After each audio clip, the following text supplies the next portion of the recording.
Salut tout le monde, aujourd'hui nous allons parler des acides gras oméga 3, mes chouchous en micronutrition. Pour faire un petit rappel, donc dans la grande famille des acides gras, il y a les acides gras saturés, globalement qu'on doit éviter. Donc c'est tout ce qui est apporté par la charcuterie, les viandes riches, la viande rouge, tout ce qui est junk food et tout ça, ça va apporter plutôt des saturés. On doit éviter. Dans la famille des insaturés, tu as les monosaturés, donc c'est les oméga 9 que nous apporte l'huile d'olive et ça c'est intéressant au niveau cardiovasculaire, donc à fond sur l'huile d'olive en gros. Et ensuite dans les polyinsaturés, nous avons nos fameux oméga 3 et les oméga 6.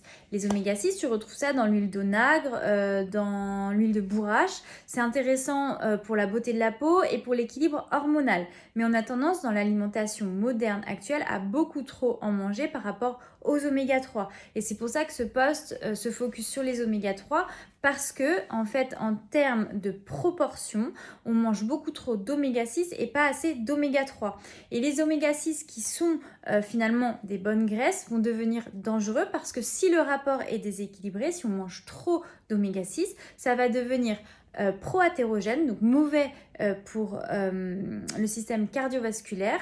Ça va devenir mauvais d'un point de vue inflammatoire, c'est pro-inflammatoire. Ça va favoriser la lipogénèse, donc la fabrication de graisse, et l'insulinorésistance. Donc en gros, pour un oméga 3, dans les recommandations, il faudrait 4 oméga 6. L'alimentation moderne actuelle va apporter 10 oméga 6. Donc, les oméga 3 d'origine végétale, tu les retrouves dans l'huile de colza, l'huile de lin, l'huile de caméline.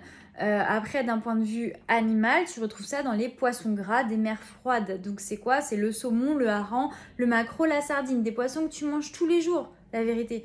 Non mais c'est pour ça qu'on est facilement carencé et c'est pour ça que je me focus dessus. En gros, les oméga 3 ont une action favorable sur l'organisme d'un point de vue cardiovasculaire en baissant les taux de LDL, donc mauvais cholestérol, en inhibant la lipogénèse, en favorisant la lipolyse.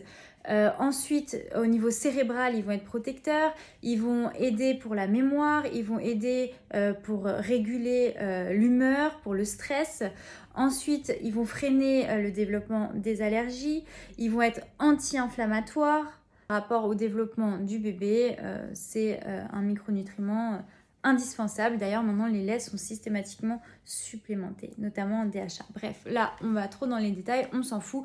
Tout ça pour vous dire que si tu manges pas assez de maquereau, si tu manges pas assez de sardines et de saumon, n'hésite pas à faire une petite cure d'oméga 3, notamment les sportifs, vu qu'on a déjà un terrain très pro-inflammatoire, CF le poste d'avant, bah mange tes oméga 3 avec tes légumes en gros.